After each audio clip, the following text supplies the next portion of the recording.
Screams and shock as 3 people are killed in Nottingham, the city centre, still in near lockdown. Police say 3 attacks in 3 different parts of the city are linked. 2 victims were found dead in the street in the early hours. A body was found elsewhere. And 3 people are in hospital after being hit by a van. I saw a police car and a policeman running side by side there, and he said, "Get out of the car," and from that point, I thought I heard a gunshot. There was a lot of loud bangs. They were screaming, "Get out!" And once he was out, I'm pretty sure they were screaming, "Get down!" for quite a while. A man is in custody. We'll have the latest from the city centre and from our global security editor as this story develops. Also ahead. Their loss will be recognised. The COVID inquiry opens today with that promise to the bereaved. Guilty, the mother and her partner who killed her 9-year-old child after months of abuse. And the history-making US President Donald Trump will be the first former leader to appear in court today to face federal criminal charges.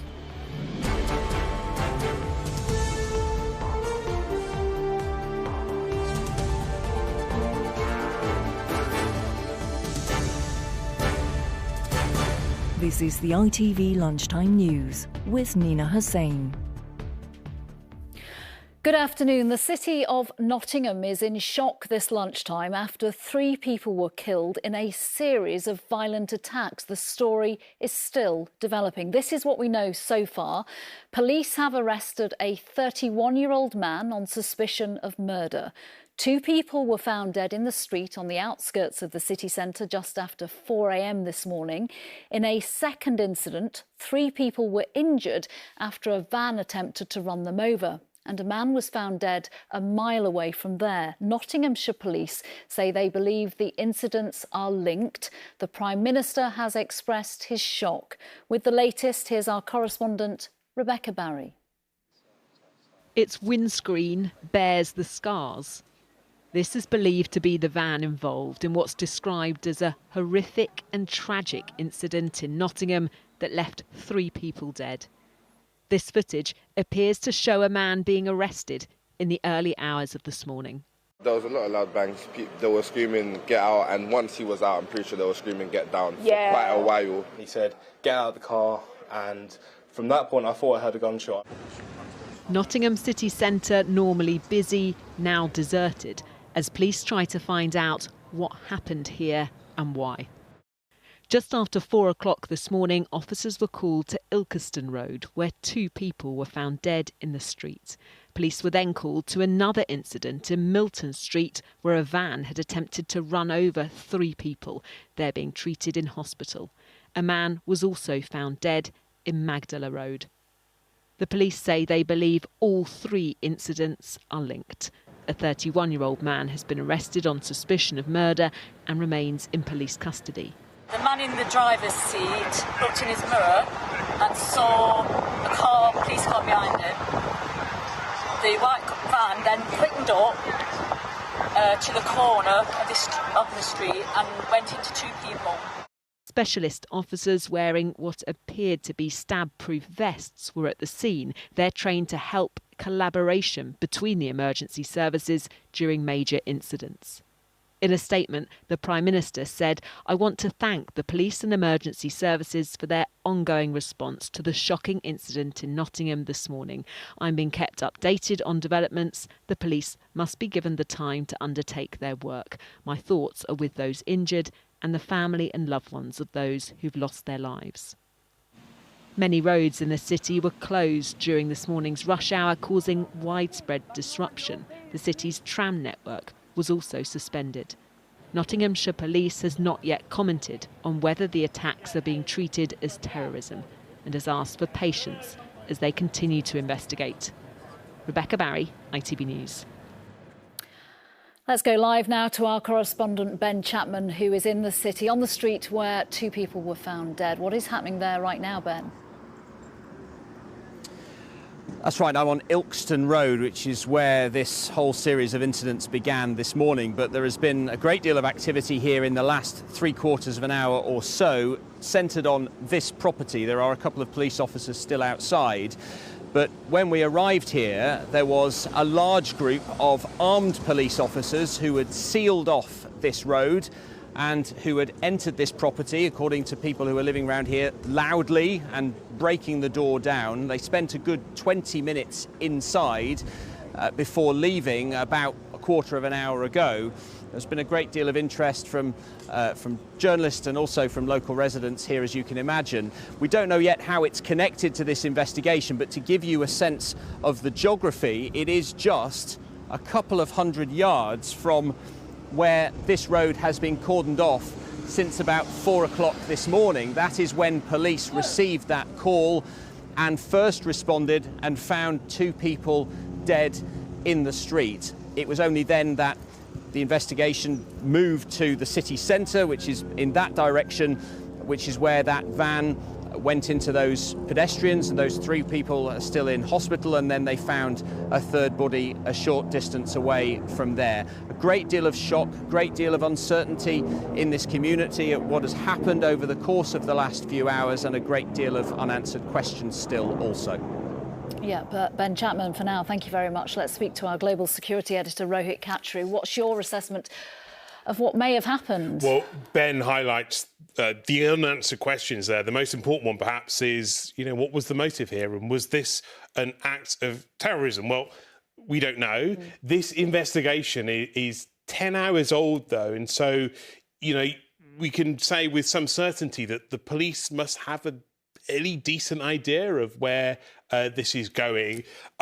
Perhaps the most crucial detail to point out is the fact that this is still being led by local police officers. This is an investigation that is still being run, in tandem with counter-terrorism police, but it is still being run by Nottinghamshire police, which tells us perhaps at the moment that there is no detected counter-terrorism link, according to those investigators who are looking at this. And of course, the people in the area where Ben was reporting from, will really want to know, who was behind this, what was behind this, and what was the motive behind these killings this morning.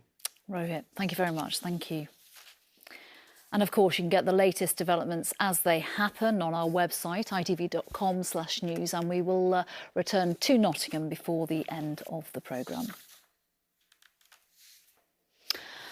In today's other news, the UK's COVID-19 inquiry has officially begun. The counsel to the inquiry said it's likely we'll never know how COVID first infected the human race, but that the pandemic left in its wake death, misery and incalculable loss. The chair promised the bereaved, many of whom were there as proceedings began, that their loss will be recognised. The opening stages will look at how prepared or not the country was for the pandemic. Our political correspondent Harry Horton reports.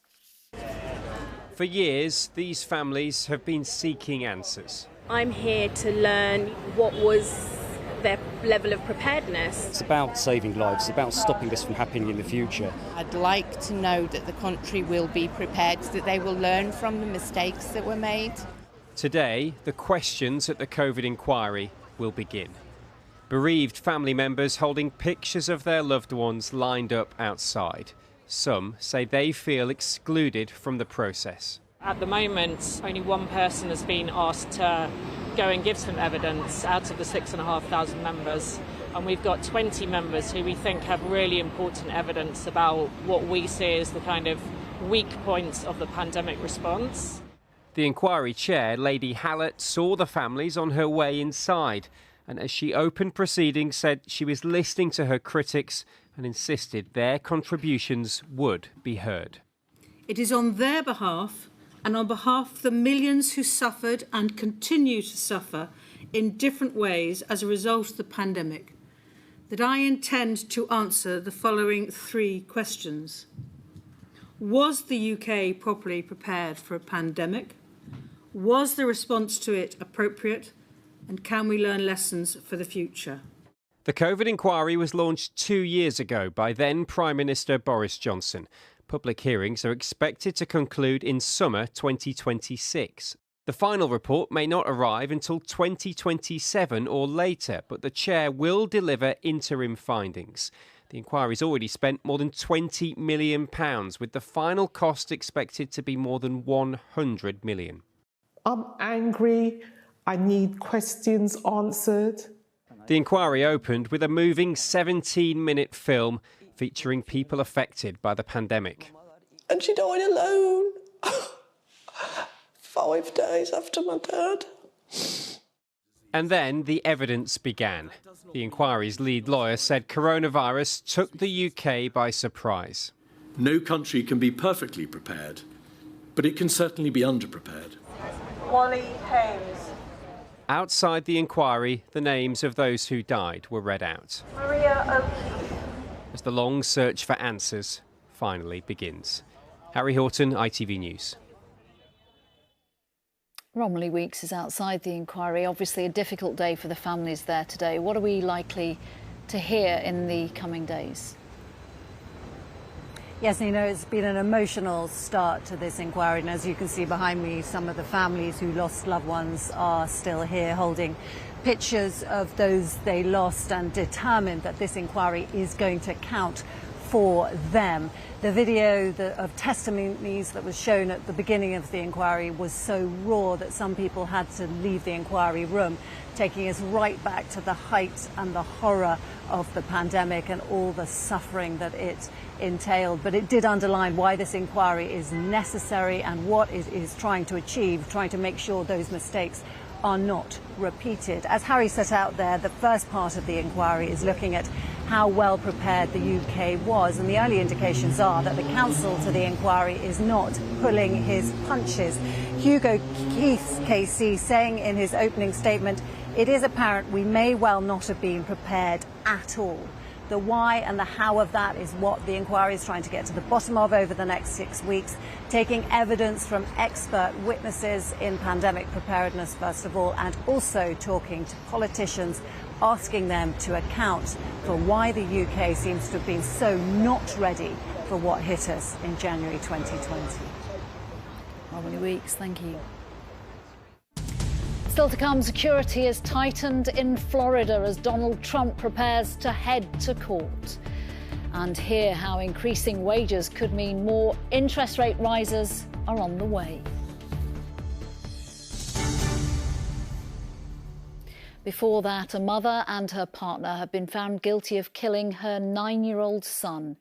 Alfie Steele was found submerged in the bath at his home in Worcestershire 2 years ago. He'd been subjected to months of abuse and had more than 50 injuries when he died. A warning, Lucy Watson's report contains details you may find upsetting. Alfie Steele endured what no child should ever suffer. Punished with a belt, locked outside. He even had his head held under water before eventually being found dead in the bath. I went in there and I got him out straight away. When police and paramedics arrived that day, his mother, Carla Scott, told officers he'd had an accident. I think he got some.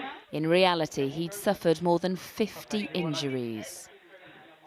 Her partner, Dirk Howell, tried to claim he wasn't in the house at the time, but he was seen running away and trying to catch a train before being arrested. What's your name, buddy? Huh? What's your name? Mine, Dirk Howell. Dirk Howell, right, OK. The court was told that for months he'd subjected Alfie to a sinister discipline regime.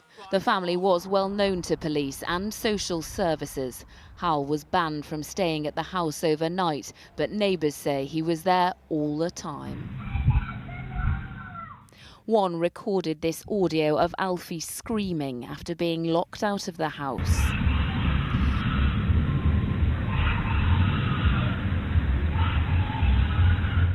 Another made this chilling 999 call just 6 months before Alfie's death. Police emergency. Hello, it sounds like my neighbours are doing something bad to their kid in the bath, like they're really hurting them. He was placed under a child protection plan. Now, an independent review will be carried out into the agencies involved in Alfie's life. Another child killed during lockdown, whom the authorities didn't protect.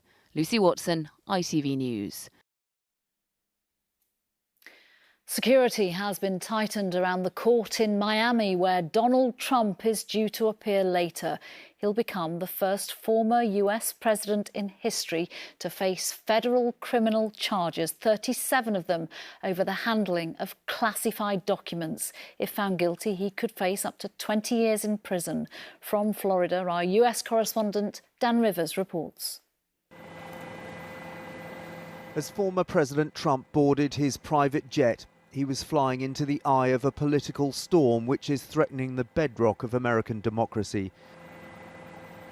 His journey to Florida only took a few hours for a hearing which may be even briefer, but which might plunge the country into a crisis lasting months or even years. He spent the night at his Miami golf resort. Outside supporters were talking in the bleakest terms. It feels like America's heading to a very dark place. I think we're all in a dark place, America and the rest of the world, because of the weak leadership of the United States. And now they're starting to come after us. Because it probably will be Civil War too. You think this is going to end in violence? More than likely. You know, you poke the dog enough, bro, you're going to get bit. They keep poking the dog, poking the dog, poking the dog. The police have made it clear they are preparing for anything. Make no mistake about it, we're taking this event extremely serious. We know that there is a potential of things taking a turn for the worst, but that's not the Miami way. The crimes he's charged with committing were all allegedly carried out at his Mar-a-Lago estate, where he hid classified documents and refused to hand them over to the National Archives, even when subpoenaed to do so. In the end, an FBI raid uncovered 102. Some were stored in a bathroom which was easily accessible from the pool area of Mar-a-Lago, where 150 parties took place while the documents were stored there. Guests posing for photos just a few feet from the unlocked doors where a treasure trove of intelligence could be found.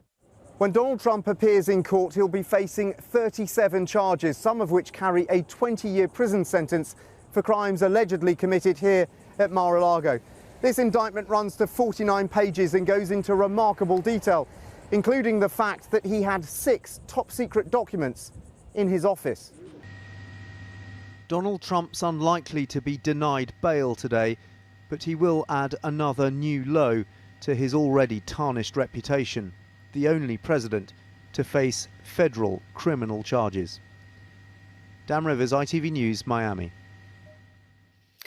Back here, and pay has risen at its fastest rate in more than 2 decades outside of the COVID pandemic, increasing expectations of another interest rate rise next week. According to the Office for National Statistics, wages excluding bonuses grew by 7.2% between February and April, but adjusted for inflation, regular pay still fell. As for those out of work, the UK jobless rate fell to 3.8%, down 0.1%. The numbers off work due to long-term sickness has also hit another new high of almost 2.6 million.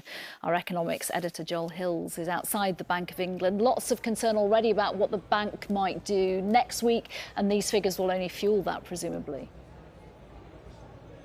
Yeah, look, on one level, the fastest pay growth in 20 years sounds like just the tonic, doesn't it? At a time when the price of so many things continues to rise at a pretty painful pace. But the bank's concern is that prices and pay are feeding each other and rising upwards together. Higher interest rates then are designed to break that cycle, bring inflation down by deflating upward pressure on pay and suppressing demand for labour. The medicine, though, has side effects, and it's clearly taking time to work. We've had 12 interest rate rises in the space of 18 months, and yet pay growth is accelerating. Now, an increase in the minimum wage in April helps to explain why, to some extent, but it's not the whole story. We're looking at pay growth being pretty strong across the economy. We shouldn't lose sight of the fact that unemployment's still low. There are plenty of people in work. Firms are holding on to their staff, and in some cases are saying they're struggling to recruit. But interest rates are now at 4.5%. The markets are betting they'll be 5.5%